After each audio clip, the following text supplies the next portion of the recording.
Very great pleasure to introduce today's keynote speaker. Jenny Paradiso is the co-founder and managing director of national company Suntrix. Jenny established the business in 2009 after she and her husband failed to find a knowledgeable and affordable company to install solar power in their home.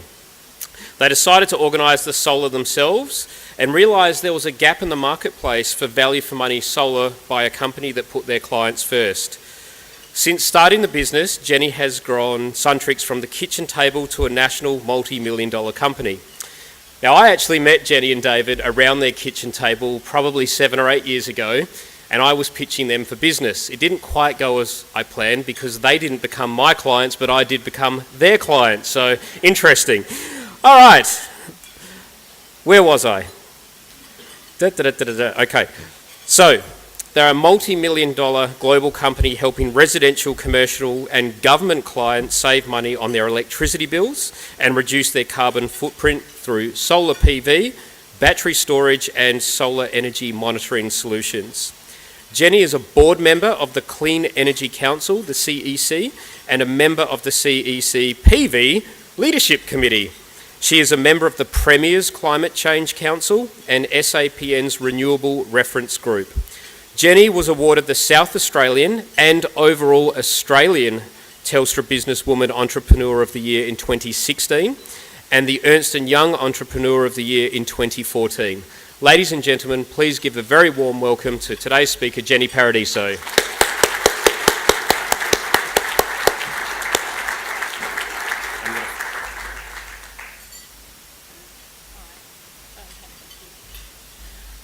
You know, thank you, Simon. That was a beautiful introduction. I did say he could just come up and say, yeah, that Jenny, she's really nice, and, you know, she's done a few things, and I would have been quite happy with that introduction.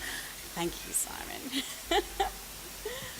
I'm just way too short to stand behind a lectern. It just, you know, it's not good. So, thank you. It's nice to be here, and I can go stand behind the lectern. It's all right. I can. I don't want to. Turn that off. That's okay. Is that a little bit better? Great. Thank you. So I was a public librarian. I worked in public libraries for many years, loved what I was doing, had a great career path with that. And then my husband and I got married and decided to have kids. And I always like using the term yuppie hippies. We were yuppie hippies. And yuppie hippie means that we were hippies in the sense that we were very conscious about our carbon footprint, bought local, did a lot of, had a look at where we bought all of our groceries, everything, you know, recycled our grey water. We put in those really horrible compact fluorescent lights before the technology got better. So you turn them on, you wait 5 minutes before the room lights up. Yeah, they were the kinds of things that we were doing.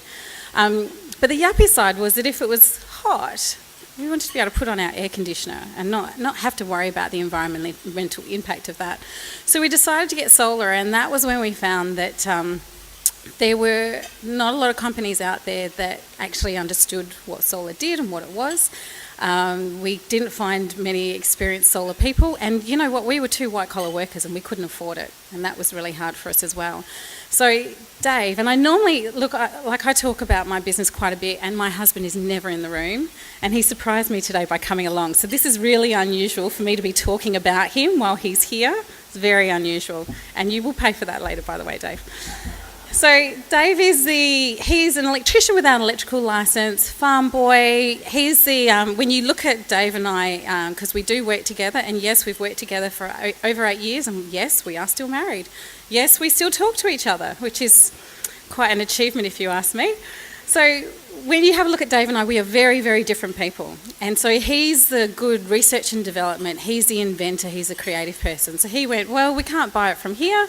I'm going to research it on the internet, I'm going to buy the panels from here, I'm going to get the local installer to put it on, and we put it on our roof. And he also designed this amazing tracking system that we actually built a prototype in my dad's backyard in Highbury, and it is still there, and that was over 9 years now. And we sold our first install of that tracker to a farmer in Malala based on that prototype. So the business started from the kitchen table. We registered it when my daughter Violet was 3 months old. So when people ask me, why would a librarian go and start a solar business? I'm going to put it down to baby brain. I have no other really good reason behind why we would actually have started that. But the thing is that we saw an opportunity and we went for it. And our business grew very, very quickly. So as I said, we started kitchen table, just the two of us. I remember the first person that we employed was the wife of someone who I used to play touch football with, and she had a young daughter about the same age as my daughter, and she'd come and work from our home and we'd look after the kids, and she would do all of our admin. So our first year we did $250,000 turnover, and we thought that we were doing really well. Our next year we did $7.3 million. And then we did over 11 million after that. So I'm talking about rapid growth. Too fast. I mean, it was the industry, I'd like to say that it was all my business prowess, but really it was a good industry to be in, and it was growing. So things were going great. We won the Telstra Business Awards. And as Simon mentioned, the Ernst & Young Entrepreneur of the Year as well. And I thought that I was at the pinnacle of my career. The business was going great. And then in 2014, this is where the story changes. In 2014, we had a review by the Abbott government, the federal government, on an incentive that had been set up with bipartisan support that was due to finish in 2020. And in 2014, the Abbott government decided to review whether this incentive was actually necessary. And what that did was it actually killed our industry overnight. We could not sell anymore. No one wanted to buy solar so the way the incentive works is that you might buy a solar system, and I'm using very general numbers here, you might buy a solar system and it costs $20,000. The government will give you $8,000 back, so it will only cost you $12,000, okay? And that incentive is still available now as well, thankfully. And so no one wanted to buy solar because they weren't sure whether they would get that incentive back. And so investment into the industry died straight away. No one wanted to buy solar. Our turnover halved from one year to the next. And we were a big company. We'd expanded interstate. We had big overheads. We had a lot of staff, and suddenly we had no sales. And that is terrifying. It's a really hard time for you to sit there and go, this is what's happened. And look, the government built the industry, but then they just cut it off just as quickly. And so we spent 2 years figuring out what we were going to do with our business at that stage. And there were some really hard times in there, but also I've got to say, someone in business who I admire very much, one of his favourite sayings is never waste a good crisis. And so that's what we did. So we transformed our business over that time. We looked at our systems, our processes, our efficiencies, our productivity. Now, I'm not for a second going to claim that we've got all of that right still, but that was the start of it, and that's something that we focus on now. We looked at our technology. We looked at the team that we had. It took me a year, I'd say, before I actually felt comfortable communicating with our team that we were having problems in the business. I'm very proud to say that we did not let any of our team go during that time, and we still have that core team from what we had before the incident started. I'm not saying that people didn't come and go, and one of the things that we did do was we actually had a look at who we had in our group, in our staff, and went, okay, well, this doesn't fit our culture, this isn't right, this doesn't right. So we did a big clean-up. And if I can move forward a little bit, there is a happy ending, that's okay. One of the great things about not letting those team members go, and this was a conscious decision, so the decision was I would prefer to make a loss this year than to let go some of our staff who've been working with us for years, who are committed to the business, and who have faith in the fact that we will turn this around and keep going. And I'm so glad that we did that, because our business has been growing for the last year, and we've had that team with us, and they've been able to hit the ground running with that growth. If we had downsized too much, to be able to bring new people in and get them trained up and get them working with us at the pace that we're at now, it just wouldn't have worked. So that was, in hindsight, that was a really good decision by me.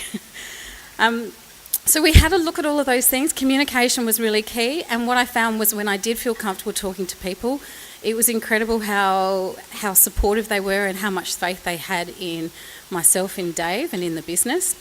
I still remember my first networking meeting. You know, you go to these things and you sit and you talk to people in business, and it was really, really hard time. And someone who actually runs a very, very well-known company in South Australia said, oh, you know, how's it going? And I did the whole, oh, you know, yeah, things things are okay, it's a challenging time. And he went, oh, we've just had a horrible year. We made a loss last year and I don't think we're actually going to make one this year as well. But I know, the industry, our industry, it's really struggling right now, but I know that it's going to pick up. And I just went, wow, someone's actually talking about this stuff. So I said, oh, yeah, we've had a similar experience. We're really struggling with this. And I had the best conversation with this person.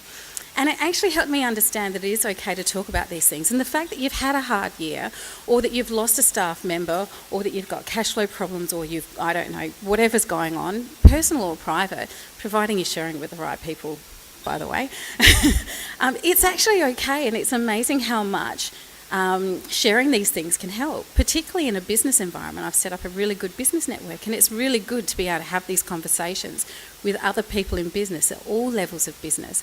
And what you can learn, so I can say, oh yes, we're having a problem because we've lost this staff member, and I say, oh, we had that and this is what we did. So I found it took me a while to actually realise, to be vulnerable, to actually realise that you can tell people about the tough times as well. And they're not going to judge you, they're not going to leave, they're not going to, they can actually be quite supportive. So we did a lot of work on transforming our business. The other things that I did personally was I found some good mentors, and I got a lot more involved in politics than I ever have before. And I can't say I still really enjoy that side, but I think it's so important when you're running a business from a state and a national level to be an influencer. So how can I be an influencer? I developed a better relationship with the Clean Energy Council, who is they're our peak body for renewables, and as a result of that was invited to join their board a year ago. I have a very close relationship with SA Power Networks, who are very important because we work very closely together. I was asked to join their reference group, and I go and meet my politicians, my local and my federal politicians, as often as possible, and I give them my point of view. So when a new energy policy is released, either I ring them or they ring me, and I give them that feedback. And I think it's really important to have that opportunity to influence people. The other thing that we looked at and we worked on more was at culture and values within the organisation. Now, I have to say, when we were growing, we had a terrible culture. And I'm the first person to admit that. I'm talking about, the 250,000 to 7.3 million solar industry. Solar industry is new. You couldn't hire enough people in that industry. So now I would be confident to say that we are an employer of choice. At that stage, we were begging people to come work for us. And so we weren't necessarily making the right choices on who we actually employed. And so when the boss doesn't want to go to work, that's a really bad sign. And that's where we got to. I don't think anyone wanted to go to work. And so it took us a few years to actually turn that around, and that was getting the shift right. As soon as we got that balance switched, it was amazing, because what I was finding was that, and this was quite a few years ago now, but you would have enough negative people in the organisation that I would hire someone and I would interview them and I would share my vision and the story, and they'd be like, yeah, this Suntrix, this is really good. And they'd come along, and then straight away it would be that, oh, no, don't do that. It's not worth, don't bother trying, or such and such is like this, or don't worry about this. And they wouldn't know what to do with it because it was so different to what they'd initially seen. And so we'd lose them. They wouldn't stay, because who wants to work in that kind of environment? And it took a while to exit the negatives and bring in the positives to see that shift. And, there were a few key employees, and I've got to say one of them's in the room now, who are instrumental in creating that positive shift in the organisation that I think is really important. So we look at culture, and we employ on culture as much as we do in skills. In fact, you can train people to have the right skills, but you can't train that culture. You can't train that outlook, that mentality on life. So that's really important. Key values. We've got 4 key values in our organisation. The first one is love what you do. And this goes back to culture. This goes back to, I want to enjoy going to work at least 90% of the time. I'm not going to say it's 100% because we all have bad days. And I want all of our team members to do that as well. So love what you do is about enjoying what you do, having a passion for renewable energy, having a passion for your customers, having a balance, being able to enjoy coming to work. The next one is do the right thing. This one's really important for us. So the way I like to put it is no dodgy shit. Yes, I did just say shit, which is probably not appropriate at a Rotary event, but I'm going to say it anyway. Okay, really important. So you treat everyone how you want to be treated. This is team members, contractors, customers. It's the pub rule. We don't work with people that we can't go to a pub and have a beer with or a coffee. Okay, we don't have to be best friends, but you need to feel comfortable to go to a pub and have a beer with this person. We don't work with people we don't like, and again, that's customers, contractors, employees, team members, anyone. Life's too short. So doing the right thing is really important for us as well. Next one is continuously improve, and that's about, can we do this better, more efficiently, more productively, better service to our clients? So if you said, oh, but we've always done it this way at Suntrix, that would be bad, okay? So it's how we can do this differently better. Better for us, better for our clients. And then the last one is grit. Grit, perseverance, resilience. Now, we would not have survived through those hard times if we didn't have a good dose of that. It's not work yourself into the ground, but things go wrong. We're all human. Believe it or not, we make mistakes. I don't, obviously, but everyone else, we all make mistakes. And the fact that we make the mistakes isn't the problem, or the fact that something goes wrong. It's how we deal with it. It's how we look at it, and instead of falling in a heap and say, oh no, this is disastrous, it's okay, what do we need to do to fix it? How do we fix this? How do we make sure it doesn't happen again? So that's what I mean about the grit and the perseverance. So these are 4 values that are really important that we look at, again, that we look at when we employ people, we look at when we work. So I just wanted to finish with, Simon, thank you, perfect. Simon mentioned that I won Telstra Businesswoman Entrepreneur of the Year. So I'm still holding the national title for 3 more weeks. I'm going to hold on to that one. I handed over my SA title a week ago to Tammy Barton from My Budget, so I'm very excited for her to go to the Nationals. But I had the opportunity to get up and speak to a room with a few hundred people, and what I did was I provided some of the learnings that I've had, particularly over this year, but also in general in business, and I wanted to share them with you as well. So the first one was take advantage of opportunities. Now this is a great opportunity for me, so take advantage when you see them. This might be a work opportunity, it might be a personal opportunity, but there's a big but there, and this is a really important one as well. Always keep in mind that if you're a business person, you have a business to run as well. So it is a balance, particularly for me over the last 2 years I started doing more speaking engagements. It's really important to make sure that I balance my personal time with my business time, with my extracurricular time. Okay, so take advantage, but keep in mind where your end goal is. There's this amazing book called Good to Great, and they talk about hedgehogs. Hedgehogs are the distractions. They're the things that you don't want to spend time on if it's actually not going to, if it doesn't follow where your values and your vision are. That's one. Number 2 is impostor syndrome. No room, no time for impostor syndrome. Now, I always thought that women were the only ones who had impostor syndrome. Does everyone know what that means? Okay, so impostor syndrome is, I'm not worthy, I don't deserve to be here, I don't deserve to do this, I don't deserve this, I'm not good enough, blah, blah, blah, blah, blah. So it's notorious for females to feel that way, but what I discovered is most blokes do as well. There is something in there's an insecurity that a lot of people have, and again, whether it's from a personal perspective or a business perspective, most of us have some level of imposter syndrome. So as much as you can, get that out of your head. Fake it till you make it. If people think, if Simon and the people from Rotary thought that I was worthy enough to get up here and speak to you, then I'm going to take that at face value, and I'm going to get up here and I'm going to feel worthy enough to speak to you. So imposter syndrome, no room, no time. Next one, pay it forward. It's amazing how many people I hear say, well, I did it tough when I started my business, so they should too. And it's just, please don't think of it that way. So what I want to do is I want to make it easier for people. I remember what it was like when I started my business and had no idea what I was doing. I was a librarian and I had no business experience at all. So wherever possible, find someone, whether it's introducing them to someone who they might benefit from, having a cup of coffee every now and then, whatever it is. Look for someone who can appreciate your experience and your skills and pay it forward. 2 more. Success. Success comes at all levels. It took me a little while to kind of learn that one as well. And there will always be businesses bigger than mine, and same for everyone here. And so I think it's important to aspire to that, but not measure yourself up against them. it's important to remember that someone else's chapter 3 should not be my chapter 3 should not be compared with someone else's chapter 10. So that's something that's taken me a while. I know people who are running amazing, incredible businesses. I've joined a business networking group at the beginning of the year, and I am the teeny tiniest, smallest fish in that very big pond, and it's amazing. Talk about impostor syndrome, seriously. But it's incredible because these are the people I'm going to learn from. And I know that some of them have been in business a lot longer than me, but some of them are just smarter and more savvy than I am, and that's okay as well. But I know that I'm at a chapter 3 and they're at a chapter 10, and I'm okay with that. Sorry, 2 more, I lied. Next one. Now, for those of you who came to the BNI breakfast, you might remember this one. It's about being memorable. Be memorable. Find something that makes you memorable. And for those who were at the business, thank you very much, John.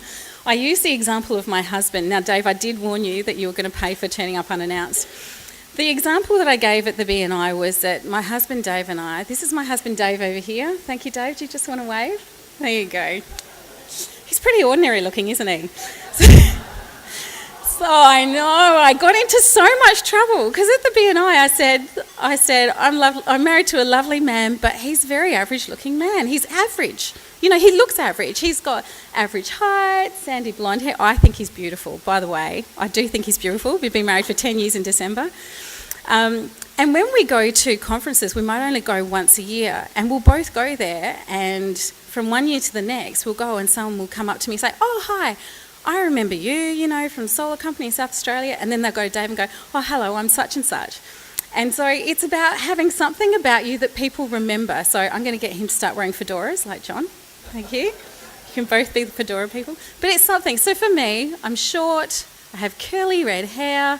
There aren't a lot of women in solar anyway, but it's the curly hair that gets it for me. So that's something that makes me memorable. So whatever it is, whether it's the fact that you tell bad jokes or you always wear bright red shiny shoes or whatever it is, find something that people are going to remember from one meeting to the next. And then the last one is have faith. Have faith in yourself. Have faith in your business. I can guarantee that I know for a fact that I'm not the biggest or best business in this room right now.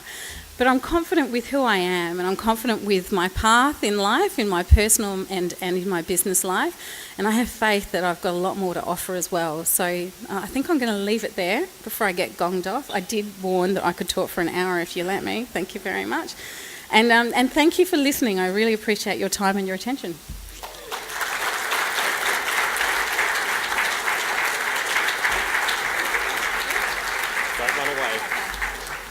So we've got time for a few questions. If you can please raise your hand and one of our people, the radio mics, will run over to you. Speak now or forever hold your peace. Hands. Steve. Mic's coming. Right. Jenny, thanks for a very illuminating address. Look, one of the things I guess I took away from that is we're a state that's very heavily dependent on government policy, and things like subsidies and programs and initiatives and this and that seem to play very heavily on the private sector. I just wonder whether you've got any kind of reflections on, I think we've probably all got reflections on how we might do that better, but we seem to be captive of a political cycle, of the latest big thing, but at the end of the day, if you're going to make investment decisions, it's a long cycle. And when you've got your personal financial situation on the line, it's pretty sensitive. Would you like to make some comment about, particularly in your industry, how it seems to be captive of the ebb and flow of government policy and I've just moved to an observation by Mark Twain. Idealism is fine, but as it approaches reality, the cost becomes prohibitive. Just ask you to just reflect on your experience in that space. Look, in regards to government policy, okay, so I'm going to talk about the area that I'm familiar with, which is renewable energy. When we first started our business, there were a large number of incentives to help develop this industry within Australia. And we see this in a lot of different areas, industries. And from my own personal opinion, I think renewable is very important. And I think that it was a good step during those days to provide those incentives to bring it up, because if for people who remember when we first started buying solar panels 10 years ago, they were gold plated, they were very expensive. When you get that shift with volume and the products are commercialised, the R&D develops, the price goes down, which is what happened. So you needed to develop that industry and get that mass going. There are a lot of conversations at the moment in the solar industry about whether... So a lot of the incentives have dropped off. We have one federal incentive, which I mentioned, which is a renewable energy target. That's due to finish in 2020. And there are a lot of conversations at the moment about whether we need something else or whether we've had the boost that we needed for renewables and now the industry can survive on its own. People have differing opinions about that. I think we're pretty much there, or very, very, very close to it. That's my personal opinion. So I think it's important in some stages to boost an industry or to get something started in an area that we don't have, that needs to be commercialised. But I also think you need to have a very good definition of when that ends as well.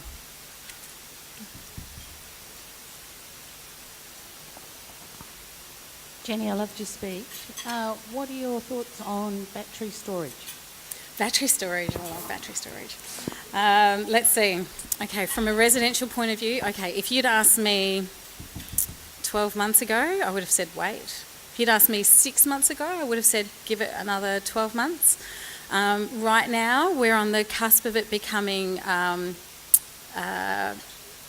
was going to say affordable. Affordable is the wrong word. When we look at storage for residential in particular, we look at your return on investment. You want to be in a position where you've paid off your battery and you're getting some more out of it before it runs out of juice, basically. And we're getting to that stage now. We have more interest in storage. We sell the Tesla batteries and a couple of other ones as well. We get more interest in that every day. So it's not for everyone at this very moment. Some people I would still recommend wait 6 months, but what we do is we can actually help you with that. We check what your personal circumstances are and see whether it's worth doing or not. If you've already got solar, then we have a look at whether your current solar system is sufficient to be able to add batteries on, whether you want to upgrade. If you don't currently have solar and you're looking at batteries, you know what my recommendation is: get the solar, start paying it off now, and decide to either put in batteries now or to wait a little while longer for it and make that decision, case by case. In regards to business, we're seeing a lot of businesses looking at storage as well, battery storage. We're doing quite a few, particularly in Victoria, but we're also getting a lot of interest in South Australia for it. Yeah. Oh, and can I just add that I do have Catherine and Michael here as well. Here's Michael. Where's Catherine? Oh, lovely. Oh, split. So Michael and Catherine both are from Suntrix as well, and honestly, this isn't a plug, but they can help you with anything, any questions you might have too. So feel free to approach them afterwards. Baseload. The thing is renewable. I'm all for it, but it doesn't give us baseload. And it's always a concern to me that many governments now have forgotten that we need the baseload. Then we can add the renewables. What's happening with baseload? There's a lot of conversations about baseload. Not only baseload, also inertia, frequency control. You're right. These are things that we have relied on. The national electricity market that we rely on. When you have electricity, you also need to make sure that you've got enough baseload. You need to make sure you've got enough inertia. And when you're dealing with renewables that are generally intermittent, and what I mean by intermittent is that if the sun's not shining and the wind's not blowing, then that can cause problems.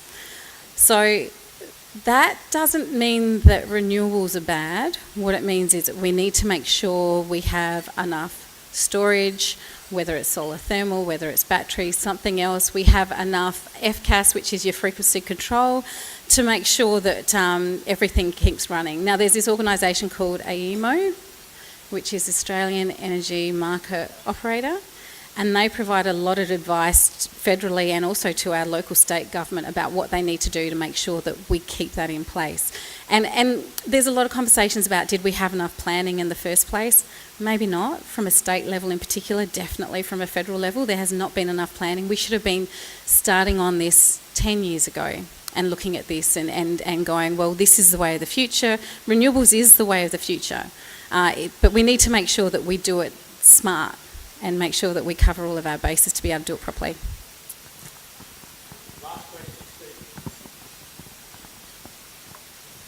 Thank you. I thought your address was excellent and I congratulate you on your success. I'm sort of keen on renewables to an extent, but I was listening to Graham Richardson on Monday night, and probably most of you in the room might remember him as a federal Labor minister. And so it was really interesting that he was very critical of batteries. And no one's had that conversation in putting out batteries here in South Australia. My understanding is they'll keep the state going for about 5 minutes, and no one talks about the environmental cost of making the batteries, or what are we going to do with these batteries when they die. And I think this is a significant issue, and it's certainly a major environmental issue that seems to be conveniently forgotten and not discussed. And the fact that we're going to be using diesel this summer to get through at 80,000 litres an hour, because those batteries are going to last for 5 minutes if we have a total power blackout. What's the environmental impact of 80,000 litres of diesel now in around Adelaide? I mean, I just think that we have lost focus, and this concept of renewables is actually hurting our economy. We have an irrigation property. Our power cost is 40% higher than 30 kilometres over the border into Victoria. That hurts our business, but it hurts every business in this state, that we've gone too far down this renewable route. At a personal level, I want to put in solar and battery because I'm fed up with paying AGL or the other power suppliers, and so I'm trying to reduce the power bill. But at a broader philosophic level, we have really lost it in this state and probably in this country. Thank you. Look, I don't think you can blame renewables completely for high power prices. We have high prices in other states. I know that South Australia is very high as well. We do have a high influx of renewables, and there are a lot of people with very different opinions about the cause of those price rises. So I don't think you can blame it completely on renewables. I agree, the diesel generators, you know, it's election in March. If they have another blackout, things are going to be really bad for the state Labor government. They're looking at, and this goes back to the planning thing. Did we plan enough in the beginning when we knew renewables were going to increase so much? Were we a little bit behind on the back foot? So I agree with that as well. Recycling, everyone in the industry is talking about recycling of batteries. So it is a very, very big, from the Clean Energy Council's perspective and from a solar company's perspective, and when we talk to manufacturers, it is a big question that we are all asking. Now, to say that they can't be recycled, I would disagree with, but how we recycle them, what we do end of life, and from a residential point of view, getting the systems in place to make sure that if you put it on your home and in 10 years' time you finish using it, we want to make sure that you don't just pick the thing up and take it to the dump, okay? So how we do it at a small scale as well to make sure that people are recycling these things. So there are a lot of questions going around in the industry about that at the moment. We don't have answers to all of them yet, but I can assure you that they have been taken very seriously. That's it. That's all we have time for. Thank you very much, Jenny. Just before you leave the stage, present you with a small memento for coming along today. It lights up, apparently. So thank you very much. If we could all give her a round of applause.